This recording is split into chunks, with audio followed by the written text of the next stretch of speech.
Hello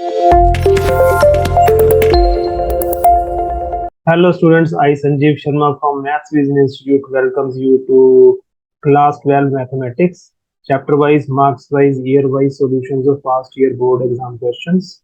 तो चलो आज हम नेक्स्ट क्वेश्चंस करेंगे, क्वेश्चन नंबर 39, क्वेश्चन नंबर 40, ये दो क्वेश्चंस करेंगे आज और हम, ठीक है। Question number 39 is find the relationship between a and b so that the function f defined by fx is equal to ax plus 1 if x is less than or equal to 3 and fx is equal to bx plus 3 if x is greater than 3 is continuous at x is equal to 3। ठीक है, तो ये हमें given है function और हमें ये given है कि ये function x is equal to 3 पे कॉन्टिन्यूस है, तो a और b के बीच में क्या रिलेशनशिप होना चाहिए। ठीक है, तो देखो ये क्वेश्चन आया था ऑल इंडिया बोर्ड 2011 और 4 मार्क्स का क्वेश्चन आया था। ठीक है, तो चलो सॉल्यूशन करते हैं इसको। देखो सबसे पहले हम क्या करेंगे, लेफ्ट हैंड लिमिट निकालेंगे 3 पे। ठीक है, limit x tends to 3 minus fx which is equal to limit x tends to 3। 3 minus means when x is less than 3। x is less than 3 के लिए fx क्या है, ax plus b के equal, तो इसका मतलब यहाँ पर ax plus b आ जाएगा। ठीक है, now simple, it is simple a polynomial function, तो हम क्या करेंगे, x की जगह 3 पुट कर देंगे। यहाँ पे क्या बन जाएगा, a into 3 plus b which is equal to 3a plus b. तो ये हमारी लेफ्ट हैंड लिमिट निकल आई। अब इसी तरीके से राइट हैंड लिमिट निकालेंगे। Right hand limit is limit x tends to 3 plus fx which is equal to limit x tends to 3 और 3 plus means when x is greater than 3। x greater than 3 के लिए कौन सा function है, bx plus 3, तो यहाँ पर bx plus 3 आ जाएगा। सॉरी, यहाँ पर ये b नहीं है, यहाँ पर ये ax प्लस 1 था, गलती से यहाँ b लिखा गया, तो इसको चेंज कर देते हैं। इट इज ax प्लस 1, यहाँ पे भी 1 आ जाएगा। ठीक है, तो ये ax प्लस 1 है, तो ax प्लस 1 और x की जगह 3 पुट करेंगे तो ये a इंटू 3 प्लस 1, तो 3a प्लस 1। ठीक है, ये हमारी लेफ्ट हैंड लिमिट आई 3a प्लस 1। और लिमिट जो राइट हैंड लिमिट है वो इसके इक्वल आ गई, limit x tends to 3 bx plus 3 which is equal to b into 3 plus 3, तो this is equal to 3b plus 3। ठीक है, तो ये हमारी राइट हैंड लिमिट आ गई। नाउ अब हम f ऑफ 3 भी फाइंड आउट करेंगे। f ऑफ 3 किसके इक्वल है, देखो देखो हमें यहाँ गिवन है if x is equal to 3 और लेस देन 3, मतलब अगर x 3 के इक्वल है तो भी fx ax प्लस 1 के इक्वल ही होगा। इसका मतलब f3 जो होगा वो बनेगा a into 3 plus 1 which is equal to 3a plus 3।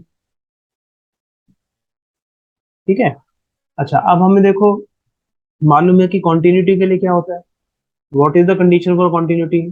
Condition for continuity is that कि ये जो तीनों चीजें हैं ये इक्वल होनी चाहिए, left hand limit, right hand limit और value of that function at that point, they must be equal. ठीक है, so for continuity left hand limit which is 3a plus 1 should be equal to right hand limit which is 3b plus 3 and should be equal to f3 which is 3a, sorry ये 3a plus 1 है।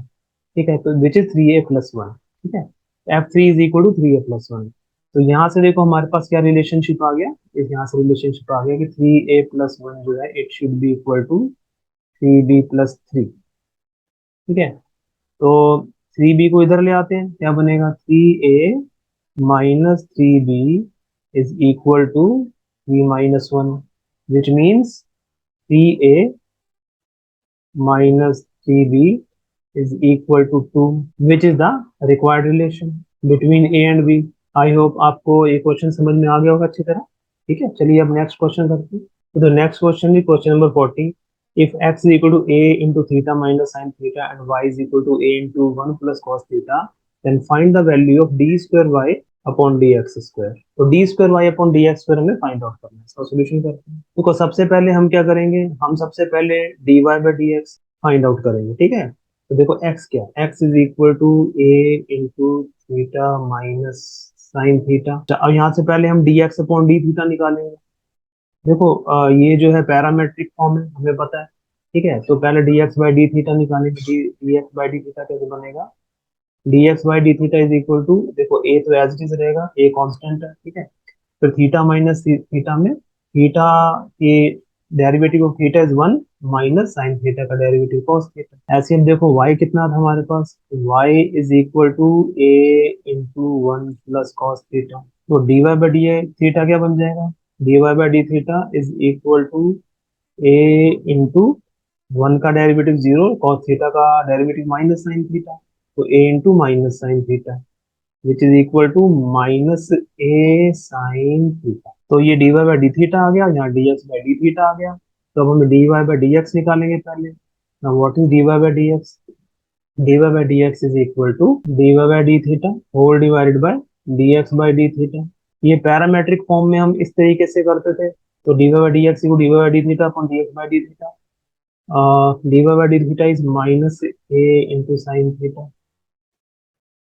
Upon d x by d theta कितना निकला? A into one minus cos theta, तो a into one minus cos theta. यहाँ देखो a से a cancel हो जाएगा, so this is equal to minus sine theta upon one minus cos theta. ठीक है, तो अब देखो यहाँ ये जो एक्सप्रेशन है sign theta upon one minus cos theta, इसको हम और रेड्यूस कर सकते हैं। ठीक है, वो कैसे? ये हो गया माइनस, और ये साइन थीटा को हम लिखेंगे two sine theta by two cos theta by, क्योंकि साइन टू थीटा जो है वो two sine theta cos theta होता है, उसके अकॉर्डिंग साइन थीटा हो जाएगा two sine theta by two cos theta by two, and one plus cos theta is equal to two sine square theta by two. ठीक है, अब देखो यहाँ टू से टू कैंसिल, और एक sine theta by two cancel हो जाएगा दोनों में। तो क्या रह गया हमारे पास? Minus cos theta by two upon sine theta by two. That means d Y by D x की वैल्यू आ गई minus cos theta by two upon sine theta by two which is equal to minus cot theta by two. तो अब देखो हमें क्या find out करना है? हमें फाइंड आउट करना है d square y upon d x square. ठीक है, इसकी वैल्यू फाइंड आउट करनी है। अच्छा, अब d square y upon d x square का मतलब क्या होता है कि डी वाई बाई डी एक्स का फिर से हम डेरिवेटिव कर देंगे विद रिस्पेक्ट टू एक्स, तो d square y upon d x square आ जाता है। ठीक है, तो देखो हम ऐसा करते हैं, let d Y by D x is equal to z. ये जो d Y by D x है इसको हम जेड सब्स्टिट्यूट कर देते हैं। इसका मतलब ये हो गया कि यहाँ पर जेड की वैल्यू कितनी है? Minus cot theta by two. ठीक है, z cot theta by two हो गया।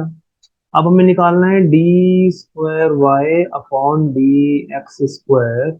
इसका मतलब है derivative of d Y by D x with respect to x.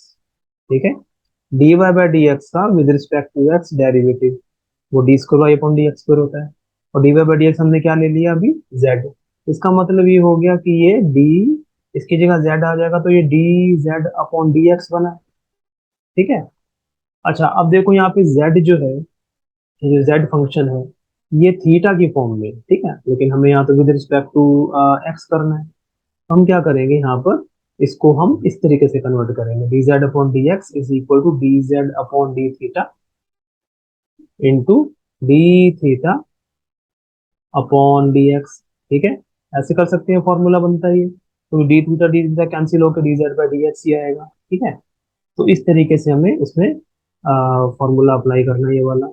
अच्छा, अब ये इसका मतलब हो गया d z by d theta का मतलब है z is equal to minus cot theta by two, तो यहाँ से d z by d theta find out कर लेंगे। D z by d theta हो जाएगा माइनस, ये माइनस तो एज इट इज, और हमें कॉट थीटा का डेरिवेटिव मालूम। कॉट थीटा का डेरिवेटिव होता है minus cosec square theta, तो इस केस में फिर कॉट थीटा बाई टू का डेरिवेटिव बनेगा minus cosec square theta by two. ठीक है, और इनटू थीटा बाई टू का डेरिवेटिव, थीटा बाई टू का मतलब हो गया one, one by two into theta. अब one by two into theta का derivative with respect to theta तो वन बाई टू ही होगा, तो इंटू वन बाई टू हो गया। ठीक है, और इंटू इंटू, अब देखो ये तो d z by d theta आ गया टोटल, ठीक है। इसके बाद into d theta by D x. अब d theta by D x कहाँ से निकलेगा? देखो हमने यहाँ पर ऊपर d x by d theta निकाला था, तो यहाँ से d theta by D x इसका रेसिप्रोकल बन जाएगा, ठीक है। That means d theta upon d x जो होगा, it will be equal to 1 upon a into 1 - cos theta. तो this implies that d square y upon d x square जो है इट इज इक्वल टू, देखो minus into minus तो plus हो जाएगा, और इस 1/2 को आगे ले आते हैं तो क्या बन जाएगा, 1/2 into cosec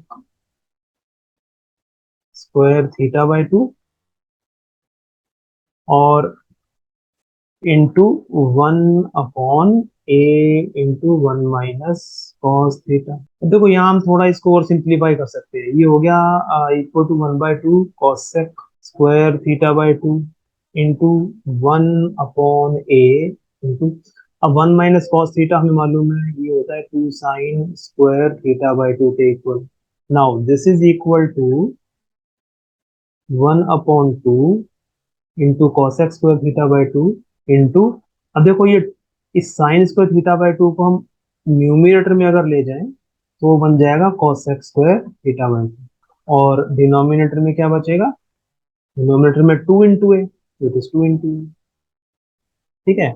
now this is equal to, अब देखो cosec square theta by 2 into cosec square theta by 2, ये तो बन जाएगा cosec raise to power 4 theta by 2 upon, और ये 2 इंटू 2a कर देंगे तो 4a आ गया, which is the required value of d square y upon d x square, ठीक है। तो ये हमारा d square y upon d x square आ गया, ठीक है। तो इस वीडियो में आज ये दो क्वेश्चंस करेंगे, क्वेश्चन 13 एंड क्वेश्चन 40।